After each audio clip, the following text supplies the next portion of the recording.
Question 5. You're scrawny. Eat some grass-fed beef and you'll bulk up quick.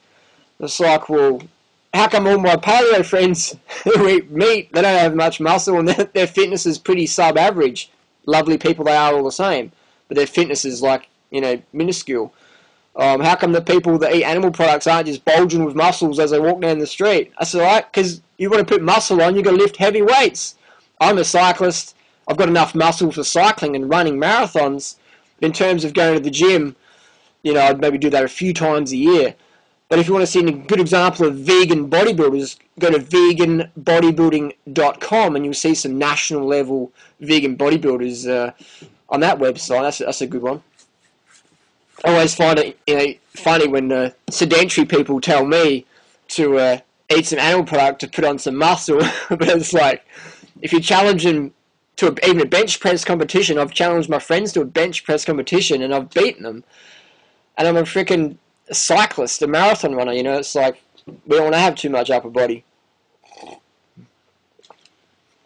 I rode with Lance Armstrong last year on a training ride, and even he, now he's come back into racing cycling, and he says, I'm off the weights, you know, trying to stay lighter. G'day Harley, thanks for your videos, I find them interesting. Got a question for you. Since I started eating raw food, I feel a lot colder, and I'm finding it very challenging, and I find warm cooked food very tempting. What do you recommend I do? That's a common one. When I first started in this gig, I was eating maybe 3 bananas for breakfast and, you know, a few apples for lunch and little salad and some nuts for dinner and maybe 1,000 calories a day, and I was just like really cold, you know. What's happening there is we're not eating enough carbohydrates, we're not getting enough glycogen as a result, pardon me. So we're not eating enough carbohydrates, i.e. fruit, so our body's glycogen stores are deficient. So in our previous diets, we eat enough rice, pasta, cornbreads, things like that. We get enough glucose from that. Body can produce enough glycogen. Glycogen helps the body generate heat.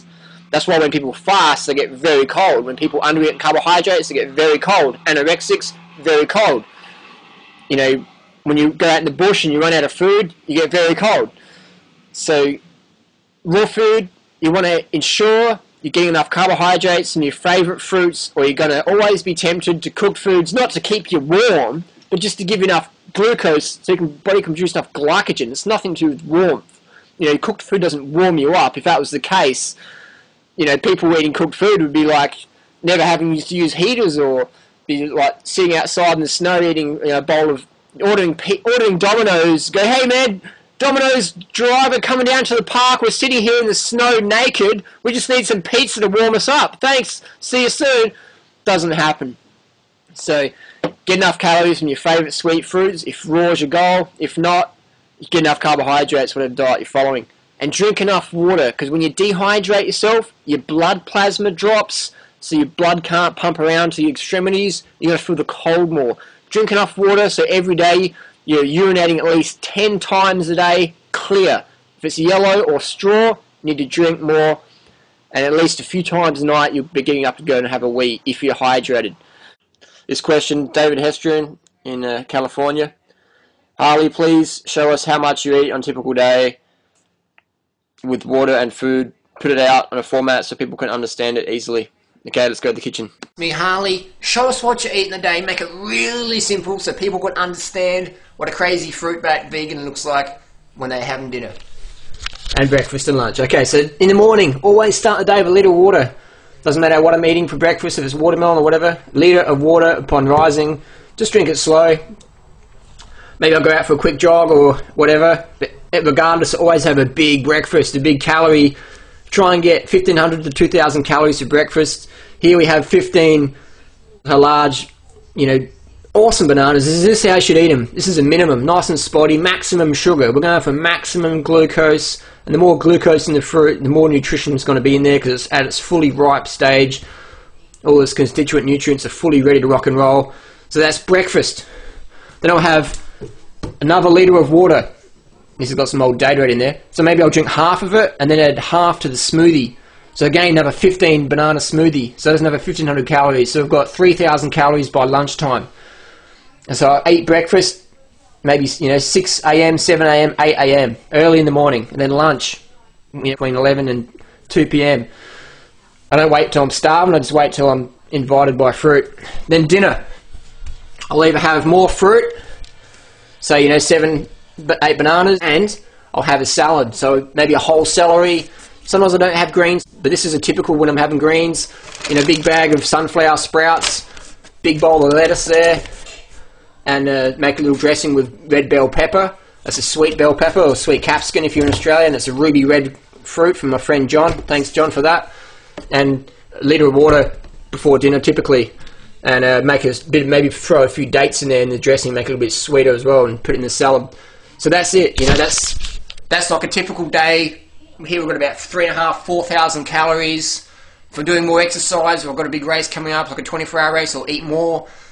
People say, that's a lot of calories, don't you get fat on that much carbohydrates? It's like, look at me, man. You know what I mean? I eat as much as I want all day, just sitting around, or a bit of exercise or whatever. I do a lot of mental work, a lot of computer work, so my job's very sedentary.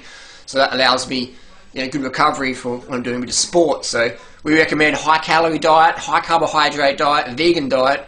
Raw diet is optimum.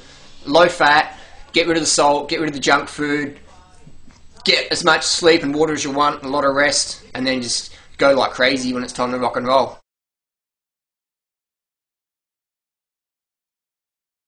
Got back from a race, Div 1, A grade, and racing at that level is just amazing, because if you're not 100%, if you're not fully hydrated or fully carved up, or recovering properly or doing sufficient training, it's see you later on the hills, you're out the arse, so there's no hiding there. It's really good. It just exposes your weaknesses and forces you to work on those weaknesses. So this week I had a great race, came back on this, weighed myself in the scales before and after any intense work. I'd always weigh myself, make sure I just don't drop too much, because it's all just water weight. So if you're dropping a lot of weight in a training in one day, it means you're dehydrating yourself, you're not really giving your body sufficient water. So last week I had not such a good race, came back and I was like 2 kilos lighter, and it's like, there you go, you didn't drink enough water, Harles, in the days before your race, you just didn't drink enough water, got a bit distracted there in the race, didn't drink enough water either. But so during the 2 days before your race, you really want to focus on your hydration and your carbs, make sure you're topped up.